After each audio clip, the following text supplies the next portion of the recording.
and a passionate advocate for nationalism and inclusive governance. He is a well-known figure in both public service and the cultural landscape of the Philippines, and now serves in the Senate with deep dedication to the Filipino people. Let's give a warm Kuala Lumpur welcome to Honorable Robin Hood Padilla.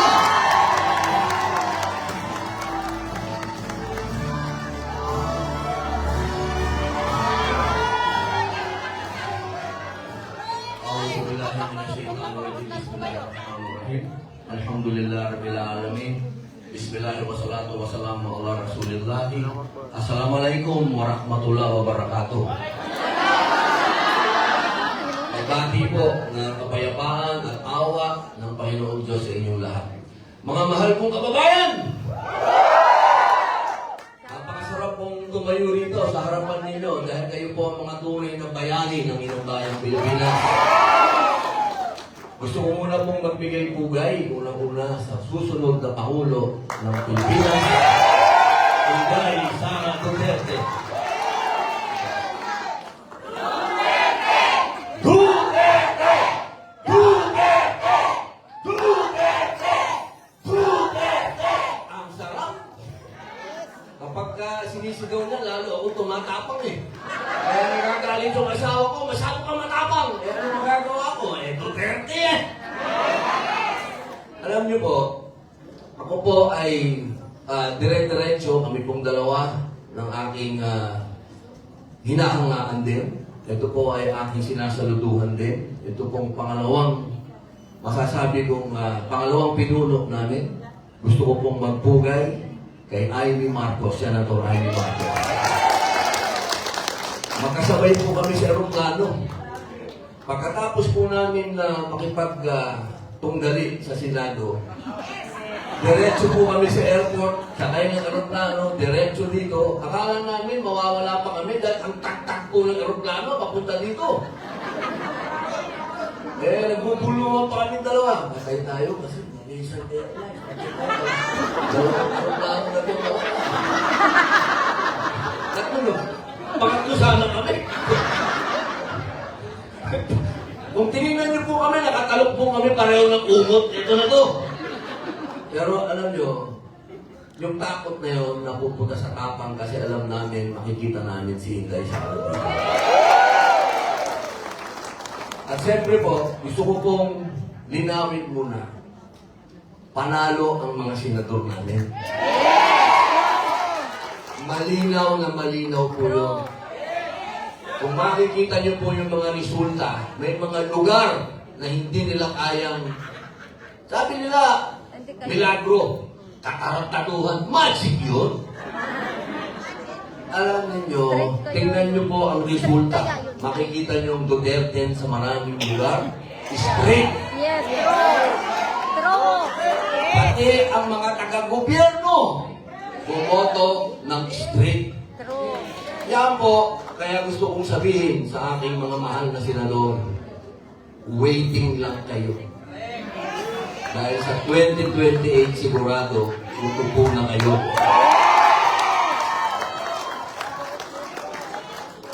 Alam niyo, si Atty. Hildo, ang tawag ko dyan, tunay na revolusyonaryo. Natinig naman nyo kanina.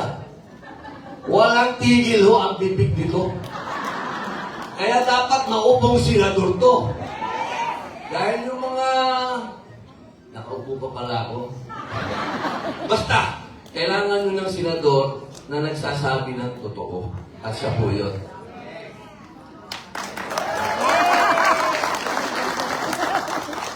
Si Doc Mata, matagal na hong walang doktor sa Senado. Maraming doktorate doon. Paulit-ulit na lang, ibig ko pong sabihin. Alam niyo pa, paulit-ulit, mahirap yun eh. Kailangan ng bago. Ayan po si Dr. Mata. At ito po, gusto kong madinig ni Jimmy to. Handa akong ipagpalit ang pagiging senador ko sa iyo. Handa akong bumaba sa pagiging senador para sa iyo. Gusto kong tandaan mo yan, kaibigan. Dahil naniniwala ako sa'yo. Itong taong ito, nag-aral to ng abogasya, hindi para sa sarili niya, kung hindi para sa inyo. Para makipagtanggol kayo. Kaya sa 2028, huwag niyo pong kalilimutan. Seryoso po ako ha, hindi ako nagbibiro. Opo. Huwag niyong kalimutan itong taong ito sa 2028. Ngayon, mabalik po tayo dito sa atin. Ang ganda nito, yung kalayaan, kinabukasan, kasaysayan. Sabi nga ng ating susunod na Pangulo, KKK. Diba? Yan ang tandaan po natin ha. Utang natin ang kalayaan natin sa KKK. Yun po yung katipunan. Kataas-taasan, kagalang-galang ang katipunan ng mga anak ng bayan. Sino po ba yun? Kasi masyado nilang inaapi yung mga artista eh. Palibasa, hindi nila kilala ang kasaysayan. Sino ba ang KKK? Andres Bonifacio, Emilio Jacinto, Macario Sakay. Lahat po yan, artista ng entablado. Kapag binasa niyo po ang kasaysayan, yung mga tao na yan, sila po ay mga artista. Yan po ang hindi alam ng maraming tao. Ano ang ginawa nila sa mga artista na yun? Isa pinatay, yung isa naging pugante, yung isa naging presidente rin ng Pilipinas, si Macario Sakay. Pero, binitay ng Amerikano. Ano po yung gusto kong sabihin sa inyo? Huwag po sana kayong maniwala sa mga naninira sa mga artista na kami mga bobo. Sila po ang bobo. Dahil paulit-ulit na sila dyan, wala pa silang nagagawa. Ano po ba ang ginawa nila sa mga artistang bumuo ng KKK? Inagaw nila ang revolusyon. Kasi tapos na po ang rebellion eh. Tandaan po natin, magkaiba yung rebellion, magkaiba ang revolusyon. Ang rebellion, yung lumaban tayo. Yung revolusyon, ibig sabihin, mag-uumpisa na tayo. Nung mag-uumpisa na tayo, inagaw ng mga politiko ang revolusyon. Kaya magmula po noong 1899 hanggang ngayon, wala pang revolusyon. Dahil may nagbago na ba sa buhay niya? Wala pang nagbago sa akin, pakatras nga tayo eh. Pero ano ba ang revolusyon? Sisihan ba? Hindi po sisihan ng revolusyon. Dapat hope, pag-asa. Sino ang pag-asa? Ano yung nakikita natin? Gulo ba? Hindi. Dapat ang makita natin kung papaano tayo magbubuklod. At sa araw na to, nakikita ko na ang pagbubuklod natin. Dito sa Malaysia, nakikita natin ang dalawang babae na magbubuklod sa Pilipinas. Andyan si Inday Sara Duterte at si Amy Marcos. Yan ang totoong reconciliation. Kaya, mga kababayan, yung mga galit natin, kung napapanood man nyo kami sa telebisyon ni Amy Marcos na nakikipaglaban sa Senado at hanggang hindi po ibig sabihin nun na hindi kami papayag sa kapayapaan. Sapagkat pag wala tayong kapayapaan, hindi tayo aasenso. Tingnan nyo ang Malaysia. Kaya sila umasenso dahil nagkaroon sila ng kapayapaan. Kaya dadating ang 2028. 2 taon na lang po, hindi 3 taon ha, kasi sinasabi nila, 3 taon pa, hindi na, 2 na lang. Kasi pagdating na October ho, sa 2027, filing na. So kailangan paghandaan ninyo yan. Hindi dapat tayo puro galit mo. Ngayon, listen to me.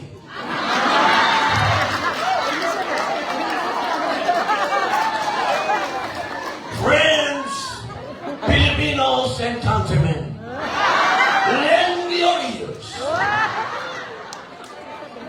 Totoo po ito. Maghanda tayo.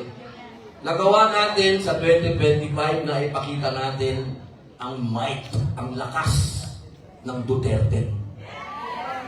Kaya pagdating po ng 2028, ang hangad natin, magkaisa na tayo mga Pilipino. Wala pong mangyayari pag hiwa-hiwalay tayo. Pero bago dumating yon, meron tayong isang misyon. Ano yung misyon na yun? Bring him home! Hindi tayo magkakaroon ng pagkakaisa hanggat nakakulong si Digong. Alam niyo ba, balak na nila akong sunugin sa Pilipinas. Ang bihira mga tao yun, no? Nagkaroon po sila ng movement kahapon, alas 11 ng tanghali, susunugin daw ako. Aba, pag sinulog niyo ako, mabango ako, amoy Digong ako. Alam niyo, yung mga taong saksakan ng mga yabang na yan, puro salita lang.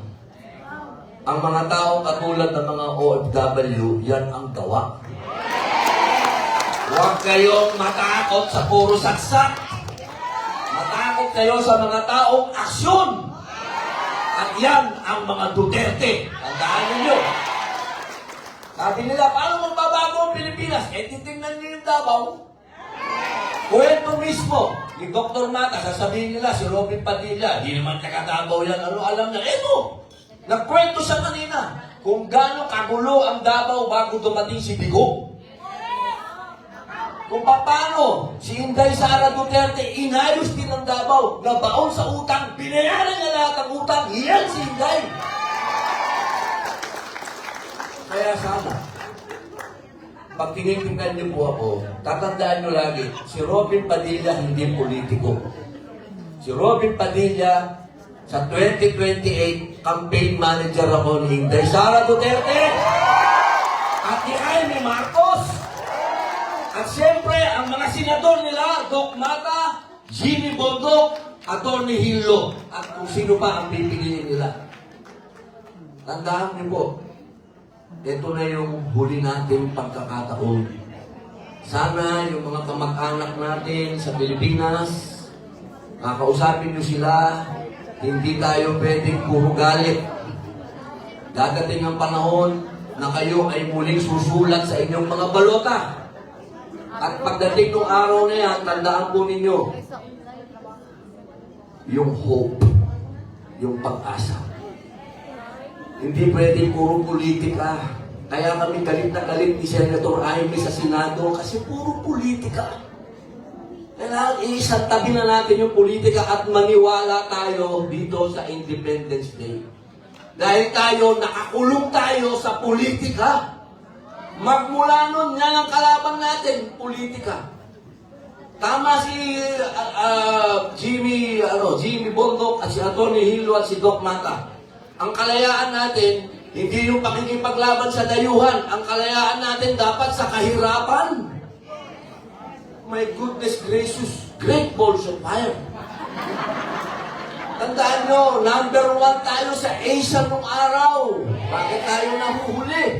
Naglalakad kami sa airport kanina ni Madam Amy. Ang lungkot-lungkot namin dalawa. Ba't anong nangyari sa atin? Ba't naunahan na tayo ng Malaysia? Ang naglalakad kami dalawa pa. Pabagal kami ng pabagal.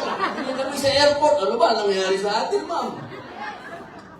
Kaya, mga kababayan, gusto ko papunta dito, pare. Jimmy, sabi ko, yung maestro, pare, alam niyo ba yung kanta na to? Pero nung kumanta ka, sabi ko, binulong ko kay Ma'am Ani, hindi na ako kakanta eh. Pambira pala ito. Pambirita pala si Jimmy eh.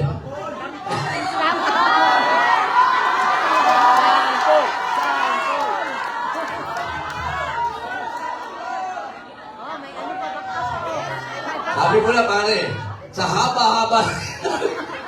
Dito sa buhok. Bilang panghuli, bago pa ako kumanta, sabayan niyo ako. Kasi itong kanta na to, alay ko sa Pilipino ito. Hindi po ito wonderful tonight, yung pare yun. Ito po yung kanta na inalay sa akin ng pinsang ko na si Naldi Padilla nung ako'y nakulong. Alam nyo, ex-convict po tayo. At ang nagbigay po sa akin ng pangalawang pagkakataon ay si Rodrigo Roa Duterte. Sabi nila, oh, si Digong killer daw. Kung killer si Digong, di matagal na akong patay. Si Digong ang taong nagbibigay ng second chance sa tao. Ako yun. Kaya pwede ko po ba kayong imbitahan sa kantang ito? Alhamdulillah. Okay.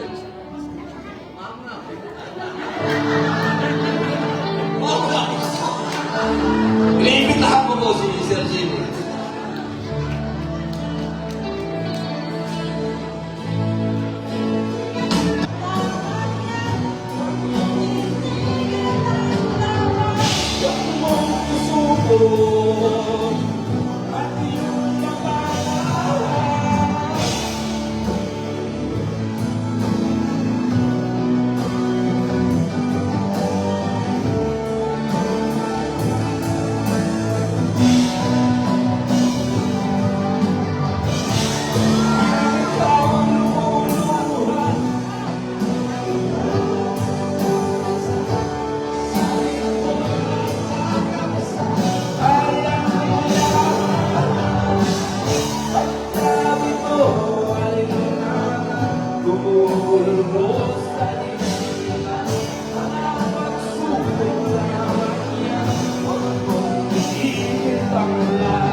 Maraming salamat po.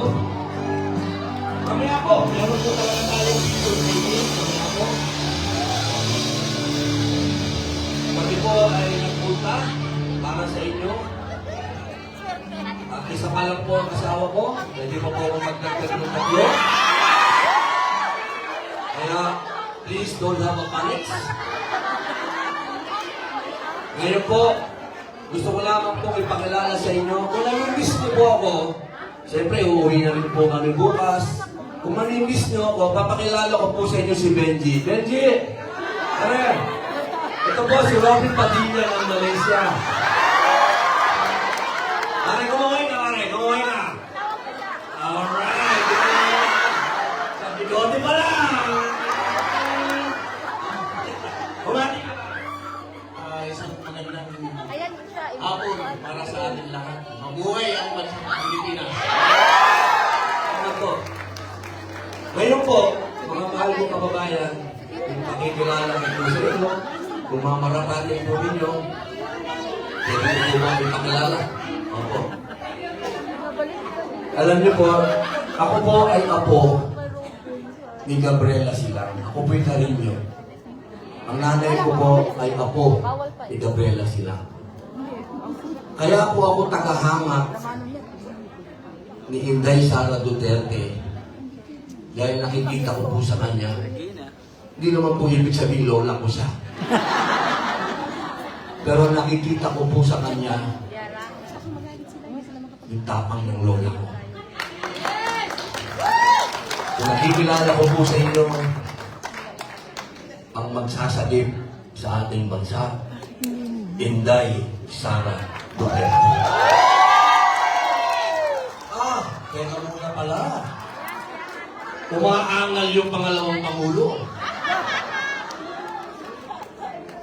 Ito po, hindi ko pwedeng sabihin lola ko rin to. Baka sampalin naman ito mag-asawang sampal, hindi naman kami mag-girlfriend. Gusto ko pong ipakilala din sa inyo, eto, kung merong Bisayang Gabriela Silang, may Ilocanong Gabriela Silang. Dahil naman po, si Gabriela Silang ay taga-Abra. Ito po, ang daming nagtatanong. Napakadaming tanong. Totoo ba siya? Ganito ba siya? Ako po magsasabi sa inyo. Totoo siya. Hindi po ako nagsinungaling kailanman. Ako po, napapanood naman niyo siguro noon pa kung paano ko pinagtanggol si Apo Lakay, yung senior. Nung nagagalit ang maraming tao noon at ayaw siyang ilibing, dadalawa lang ang taong nagtatanggol na siya'y mailibing. Una, si Rodrigo Roa Duterte. Pangalawa, ako, na kailangan siyang mailibing sa libingan ng mga bayan. Pinakikilala ko po sa inyo ang susunod na pangalawang Pangulo ng Pilipinas, Imelda Amy Marcos.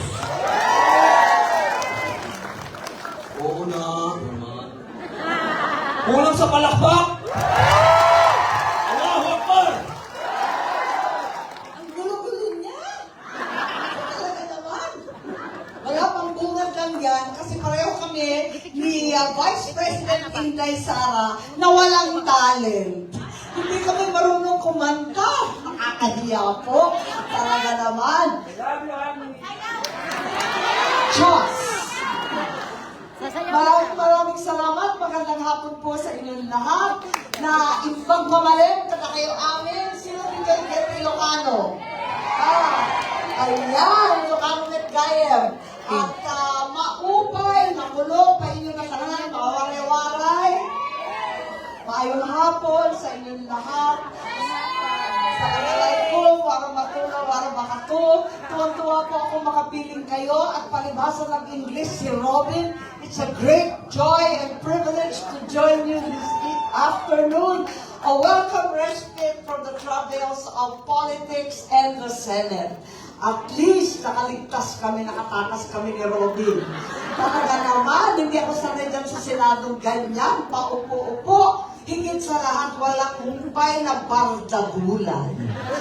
Talaga naman. Bago ang lahat, kanais kong batiin, Rosella Bedwa Orbeta. Palakpakan natin, Pangulo Mauricio Kuala Lumpur. Nato, talaga naman ang pitindi. Ang ating pinakamamahal, ang ating Attorney J.V. Hinlo. Huwag kang mainip, kampanya pa more. Malapit na. Dr. Richard Mata, huwag mo akong salbugan. Ako ang Marites ng Senado ngayon. Attorney Jimmy Bondo, ba't ang dami-dami mong alam? Ang galing niya kumanta, no? Tapos abogado pa. At higit sa lahat, nakahanimon pa yan, bagong kasal. Ang Attorney Isabel, alam naman ninyo, baka umalis dito, buntis na. Success. Ay, totoo? Totoo ba yan? Ayan, bagong Marites, makikala. Ayan, bongga. Higit sa lahat, syempre, ang aking dakilang seatmate, Senator Robin Padilla. Nako, talaga naman, hindi totoo na pogi yan, super pogi. O, diba? Mabait pa. O, diba? Higit sa lahat, kamuntik nang puntalin si Senator Joel Villanueva. Maisog kami talaga. Ako nasigawan ko si Risa Ontiveros. Sorry lang. Pasensya. Hindi ko natin. Pasensya po. Talagang ganyan na. Walang overtime sa Senado. Napagod kami. At higit sa lahat, ang ating pinakamamahal VP, Inday Sara Duterte. Duterte! Talaga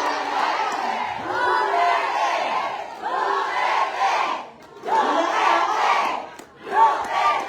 Talaga naman, dahil kay Inday, ibang-iba ang itsura natin ngayong hapon na ito kesa dating pagtambay sa Rotaraya Mall. Nakikita ko kayo dun. Makalat-kalat lang tayo sa daan. Pero ngayon, nakapilipinyana mula ulo hanggang tiil. Wala akong masabi ang bongga. Ang kaganda natin lahat, dapat araw-araw ganyan kahit nagpupustos ng banyo. Pwede po ba yun?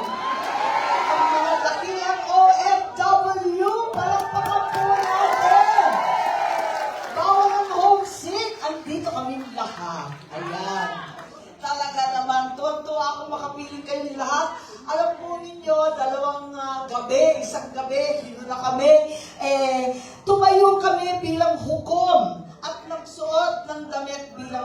home. Nakita siguro ng iba sa inyo. Ayan. Pero kami, mga pasaway ni Robin, hindi kami nagsuot. Ayaw namin nun, pangit. It's not my color. Just. Ayan. Alam po ninyo, ang totoo, tumayo kami, pagkat kaakibat ng kalayaan ang responsibilidad na maging patas at marangal. Napakadaling maghusga ng kasamahan. Napakadali magtututuro sa kapwa. Napakadali pala na nakawin ang kalayaan ng isang matanda at may sakit. Napakadaling magsuot ng kapangyarihan at gamitin ito sa pansariling kapakinabangan. Pero dahil tayo ay malaya, may ilan dyan nagpapakasasa sa yaman at kapangyarihan. Meron din naman kumikilala sa tama. Samahan ninyo ako na tayong lahat sa likod ni VP Inday Sara Duterte ay maninindigan para sa bayan, para sa konstitusyon, para sa ating bansa. Dahil tayo ay malayang mamamayang Pilipino, ang mga tunay na hukom ng bayan. Kalayaan mula sa lulong sa kapangyarihan, alalahanin lagi, itim pa rin ang kalayaan ng Pilipinas, ipaglaban ng tama, itama ang mali. Maraming salamat po sa inyong lahat. Mabuhay ang Pilipino, mabuhay ang mga Pilipino, higit sa lahat sa Malaysia. Palakpakan po natin ang ating minamahal na pangalawang Pangulo, VP Inday Sara Duterte.